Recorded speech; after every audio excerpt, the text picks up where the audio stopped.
Hello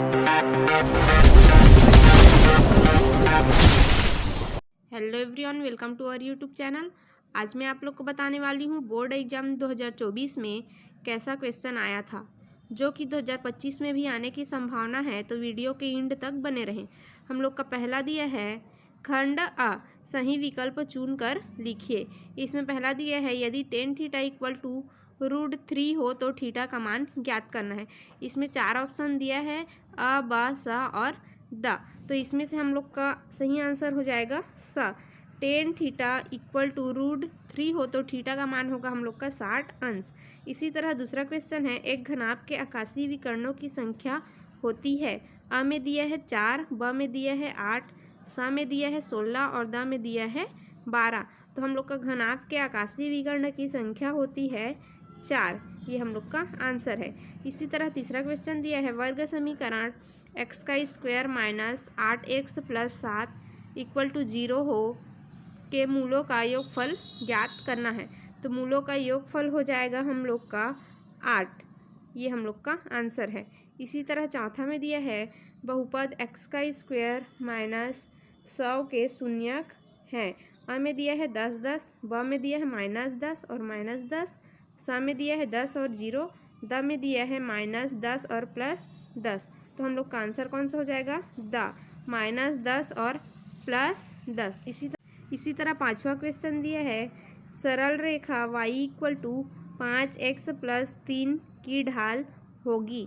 तो हम लोग का ढाल कौन सा हो जाएगा। अ में दिया है -5, ब में दिया है 5, स में दिया है 3 और द में दिया है 5/3।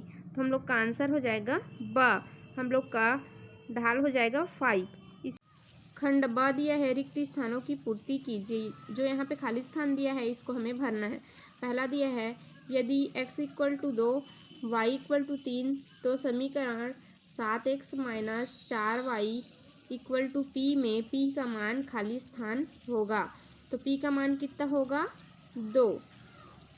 इसी तरह दूसरा क्वेश्चन दिया है एक वृत्त के अंतर्गत खींची गई षट अष्टभुज की प्रत्येक भुजा केंद्र पर खाली स्थान अंश का कोण बनाती है। तो इसमें होगा 45 अंश। इसी तरह हम लोग का तीसरा क्वेश्चन दिया है यदि सावधि जमा खाता में ब्याज की गणना 6 माही आधार पर की जाती है तो वार्षिक दर को खाली स्थान लिया जाना चाहिए। तो इसका खाली स्थान में क्या हो जाएगा आधा, वार्षिक दर को आधा लेना चाहिए। इसी तरह चौथा क्वेश्चन है tan 90 माइनस थीटा का मान खाली स्थान होगा। tan 90 माइनस थीटा का मान होता है हम लोग का cot थीटा। इसी तरह पांचवा दिया है किसी वृत्त का व्यास उसकी त्रिज्या की खाली स्थान होती है। वृत्त का व्यास त्रिज्या की दोगुनी होती है। खंड सा दिया है सत्य अथवा असत्य लिखिए। पहला दिया है यदि किसी बिंदु के निर्देशांक 0 2 है तो वह x अक्ष पर स्थित होगा। तो यह क्या हो जाएगा हम लोग का असत्य, क्योंकि यहाँ पे देखो निर्देशांक क्या दिया है 0 और 2, तो यह y अक्ष में स्थित होगा।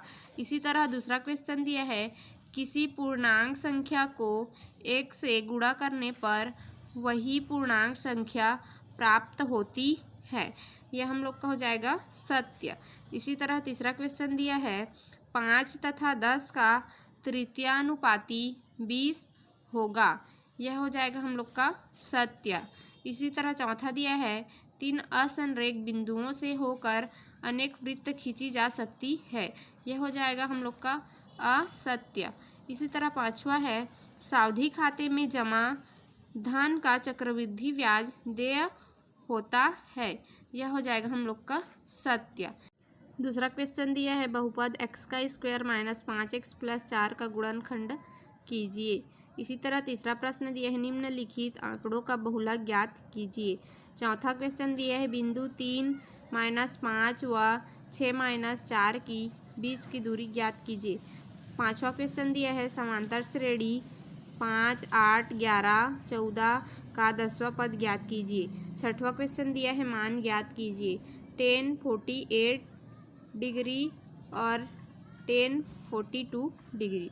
इसी तरह हम लोग का प्रश्न 7वां को दिया है 20 सेंटीमीटर ऊंचाई वाले बेलन एक लंबवृत्तीय बेलन के आधार की परिधि 44 सेंटीमीटर है। बेलन का वक्र पृष्ठ ज्ञात कीजिए।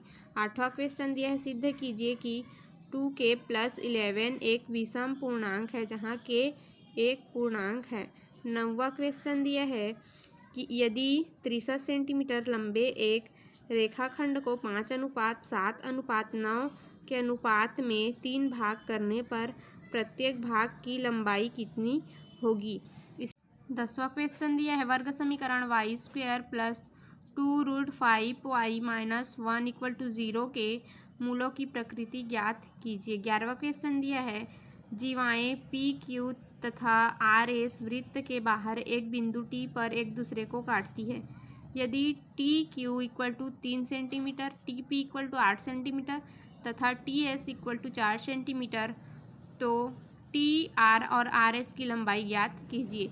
इसी का अथवा में दिया है सिद्ध कीजिए कि एक समकोण त्रिभुज में कर्ण का वर्ग शेष दो भुजाओं के वर्गों के योग के बराबर होता है। 12वां क्वेश्चन दिया है निम्न सारणी का माध्यिका ज्ञात कीजिए। यहाँ पे जो सारणी दिया है इसका हमें माध्यिका ज्ञात करना है। इसी का अथवा में दिया है निम्न सारणी के माध्य ज्ञात कीजिए। यहाँ पे सारणी दिया है इसका हमें माध्य ज्ञात करने के लिए बोला है। हम लोग का 13 क्वेश्चन है एक रेखा बिंदु 7-10 से गुजरती है जिसकी ढाल 5/6 है। इस रेखा पर उस बिंदु के x निर्देशांक ज्ञात कीजिए जिसका y निर्देशांक 15 है। हम लोग का 13 क्वेश्चन का अथवा में दिया है एक परिवार में 5 सप्ताह तक उपयोग किए गए प्याज की मात्रा किलोग्राम में निम्न सारणी में दी गई है। यहाँ पे सारणी में सप्ताह और प्याज का मात्रा दिया गया है।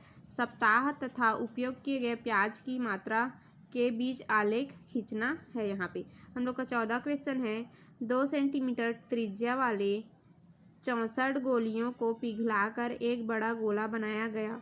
बड़े गोले की त्रिज्या ज्ञात कीजिए। इसी का अथवा में दिया है शंकु की ऊंचाई ज्ञात कीजिए यदि उसका आयतन 550 घन सेंटीमीटर तथा उसका व्यास 10 सेंटीमीटर हो। हम लोग का 15 नंबर का क्वेश्चन दिया है वित्तीय वर्ष 2014-15 में एक बैंक कर्मचारी की मासिक आय मकान किराया भत्ता छोड़कर 40,000 रुपये है। वह 42,000 रुपये वार्षिक सामान्य भविष्य निधि में जमा करता है तथा 6,000 रुपये अर्धवार्षिक प्रीमियम LIC में देता है। देय आयकर की गणना कीजिए। सभी नियोजित राशि पर छूट की अधिकतम सीमा 1 लाख रुपये है। आयकर की दरें निम्नानुसार है। यहाँ पे हम लोग का आयकर की दर दिया गया है शिक्षा उपकर देय आयकर का 3% है। इसी में हम लोग का अथवा दिया है रवि ने बैंक में 200 रुपये प्रति माह की दर से 5 वर्ष के लिए आवर्ती जमा खाता खोला। यदि ब्याज की दर 5% वार्षिक हो तो 5 वर्ष पश्चात उसे कितनी धनराशि प्राप्त होगी। हम लोग का 16 क्वेश्चन है PQR एक समकोण त्रिभुज है जिनमें कोण Q = 90 अंश। यदि PQ = 6 सेंटीमीटर तथा QR = 8 सेंटीमीटर है तो इस त्रिभुज के परिपथ खींचे गए वृत्त की त्रिज्या ज्ञात कीजिए। रचना के पद भी लिखिए। इसी का अथवा में दिया है 5 सेंटीमीटर भुजा वाले समबाहु त्रिभुज ABC की रचना कीजिए। साथ ही एक अन्य समबाहु त्रिभुज PQR की रचना कीजिए जहाँ PQ 3/5 AB है।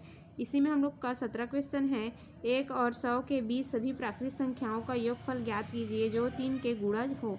इसी में अथवा दिया है समीकरण हल कीजिए। x + 1 / x - 1 - x - 1 / x + 1 = 5/6 और x/1 और -1। इसी में हम लोग का 18 क्वेश्चन है सिद्ध कीजिए cos theta by sec 90 - theta + 1 minus sin 90 - theta बटे cosec theta -1 = 2 cot 90 minus theta. इसी में हम लोग कथवा दिया है, तेज हवा से टूटे एक पेड़ का सिरा झुककर पेड़ के पाद से 6 मीटर की दूरी पर जमीन को छूता है। यह हिस्सा जमीन से 60 अंश का कोण बनाता है। पूरे पेड़ की ऊंचाई ज्ञात कीजिए। इसी तरह का प्रश्न 2024 में पूछा गया है। इसी तरह से 2025 में भी पूछे जाने की संभावना है। अगर वीडियो पसंद आया हो तो लाइक सब्सक्राइब जरूर करें।